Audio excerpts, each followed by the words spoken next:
आज क्रिसमस के मौका पर जो मूवी मैं आपके लिए एक्सप्लेन करूंगा उसका नाम है द ग्रिंच। मूवी का स्टार्ट एक टाउन से होता है जो बहुत ही खूबसूरत है। वहाँ सब लोग इंसानों की तरह दिखाई देते हैं सिवाय ग्रिंच के। टाउन में सब लोग बहुत खुश हैं क्योंकि क्रिसमस का त्यौहार आ रहा है। बच्चे बहुत खुश होते हैं कि सेंटा क्लॉज उन्हें गिफ्ट देंगे। अब हम देखते हैं ग्रिंच को जो बहुत एंग्री रहता है। वो किसी से भी अच्छे से बात नहीं करता। वो एक गार में रहता है। उसने टेक्नोलॉजी की मदद से काफ़ी चीज़ें बनाई हैं जो काम करने में उसकी हेल्प करती हैं और ग्रिंच का डॉग उसके सारे काम करता है। ग्रिंच टाउन से दूर एक केव में रहता है। वो टाउन तब जाता है जब उसका राशन ख़त्म हो जाए। तो आज उसके पास राशन ख़त्म है और वो टाउन जा रहा है। वो अपने डॉग से कहता है कि अगर तुमसे प्यार से बात करे तो तुम उसे काट लेना। जब वो टाउन पहुंचता है तो देखता है कि सब लोग खुश हैं और टाउन डेकोरेटेड भी है। तो चलते चलते उसके सामने जो चीज़ आती है वो उन्हें ख़राब करते हुए मॉल में पहुंच जाता है। वहां वो एक लेडी को तंग करता है। लेडी को कैन चाहिए होता है जो ऊपर रखा होता है। ग्रिंच कैन उठाता है।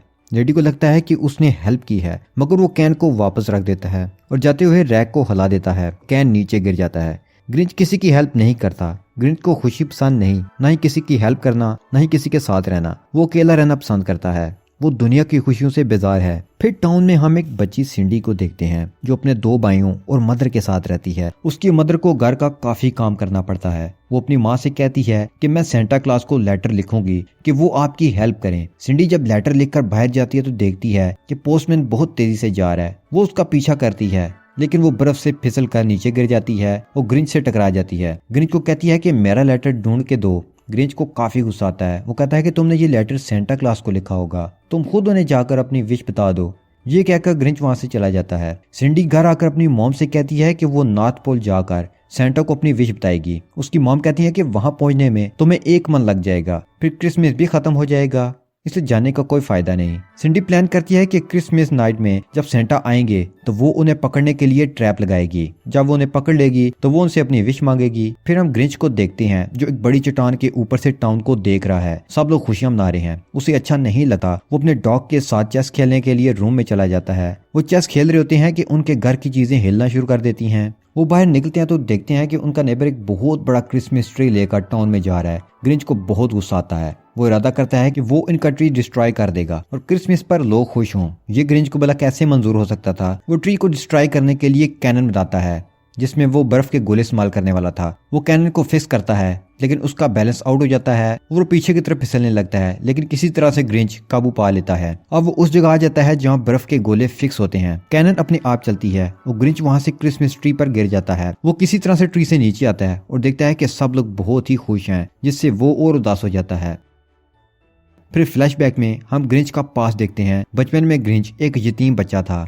जब क्रिसमस आती तो सब लोग खुश होते, एक दूसरे से प्यार करते, लेकिन कोई भी ग्रिंच को नहीं पूछता था। क्रिसमस पर वो सबसे ज्यादा दुखी होता था।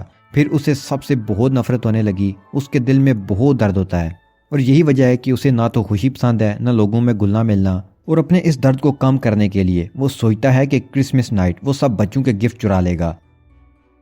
वो अपने नेबर्स की स्लेड चुरा लेता है और साथ में एक रेनडियर लाता है। वो स्लेड और रेनडियर को लेकर टाउन की तरफ जाता है तो वो रास्ते में रुक जाते हैं क्योंकि रेनडियर को अपनी फैमिली मिल गई थी। वो रेनडियर को आजाद कर देता है ताकि अपनी फैमिली के पास चला जाए। फैमिली ना होने का दुख बहुत अच्छे से समझता है क्योंकि वो अकेला था, उसकी कोई फैमिली नहीं थी। अब उसका डॉग रेनडियर की जगह उसका स्लेड खींचता है। वो टाउन में जाता है और अपने गैजेट की मदद से सब बच्चों के गिफ्ट चुरा लेता है। अब यहाँ से वो सिंडी के घर जाता है और सिंडी के बनाए हुए ट्रैप में फंस जाता है। सिंडी उड़ जाती है और समझती है कि सेंटा आए हैं क्योंकि ग्रिंच का गेटअप सेंटा वाला था। सिंडी अपनी विश बताती है मगर ग्रिंच इनकार कर देता है। यह सुनकर सिंडी बहुत उदास हो जाती है। जाते जाते ग्रिंच सारे टाउन के डेकोरेशन भी चुरा लेता है। अब ग्रिंच डॉग से कहता है कि मुझे उस छोटी बच्ची के लिए बहुत सैड फील हो रहा है। अब उनका काम खत्म हो चुका था तो वो वहां से चले जाते हैं।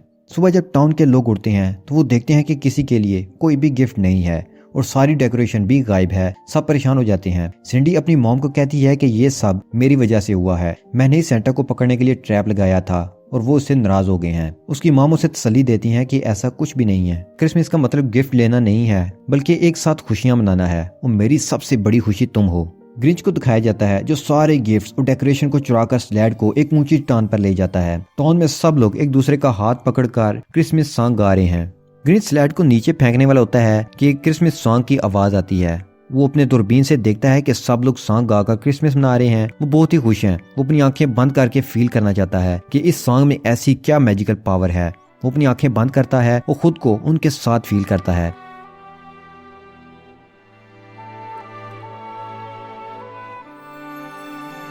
ग्रिंच इरादा करता है कि वो टाउन वालों को उनके गिफ्ट वापस करेगा और माफी भी मांगेगा। तो तभी उसका स्लेड नीचे गिरने लगता है, लेकिन वो किसी तरह से उसे बचा लेता है। अब वो टाउन आ जाता है, सब लोगों को बताता है कि ये सब मैंने किया है, माफी मांगता है और गिफ्ट्स वापस भी करता है। और यहाँ से वापस अपनी केव में आकर वो पहली दफा अपने डॉग को गिफ्ट देता है। उसका डॉग ये देखकर बहुत खुश हो जाता है। वो अपने घर में होता है कि डोर बेल बजती है। वो डोर ओपन करता है तो सामने सिंडी है। वो उसे डिनर के लिए इनवाइट करने आई है, मगर वो इनकार कर देता है। सिंडी कहती है कि आप हमेशा अकेले डिनर करते हैं, आज हमारे साथ करके देख लें, मैं अकेलेपन का दुख समझती हूँ। फाइनली वो मान जाता है। जब वो सिंडी के घर जाता है तो उसकी माम उसका वेलकम करती हैं। वहाँ सब उसे बहुत अच्छे से पेश आते हैं, उसे केक काटने का बोलते हैं। तो ग्रिंच बहुत खुश हो जाता है। वो कहता है कि मैं इतने सालों से अकेला था, मुझे क्रिसमस से नफरत हो गई थी, बल्कि अकेलेपन से भी थी, जिससे मैं दुखी और परेशान था। लेकिन अब मुझे समझ आ गई है कि मैं अकेला नहीं हूँ। वो टाउन के लोगों की फ्रेंडशिप एक्सेप्ट कर लेता है और यहीं पर इस मूवी की हैप्पी एंडिंग हो जाती है। तो दोस्तों, साल के आखिर में क्रिसमस की ईव पर इस मूवी में ये मैसेज दिया गया है कि जिंदगी आसान नहीं है, इसमें मुश्किलात भी हैं। इनसे घबरा कर हम अपने आप को अकेला समझना शुरू कर देते हैं और खुशी से दूर भागना शुरू कर देते हैं। हालांकि खुशी हमारे आगे पीछे होती है। जिंदगी बहुत छोटी है, हमें छोटी छोटी खुशियों को तलाश करना चाहिए और दूसरों की खुशी में भी खुश रहना चाहिए। और उनकी खुशी में शरीक होकर हम अपनी खुशी का आसमान भी पैदा कर सकते हैं। इससे दूसरों को खुश देकर खुद भी खुश हों और उनकी खुशियों में शामिल होकर अपनी खुशी में भी इजाफा करें। तो इसी मैसेज के साथ अल्लाह हाफिज़।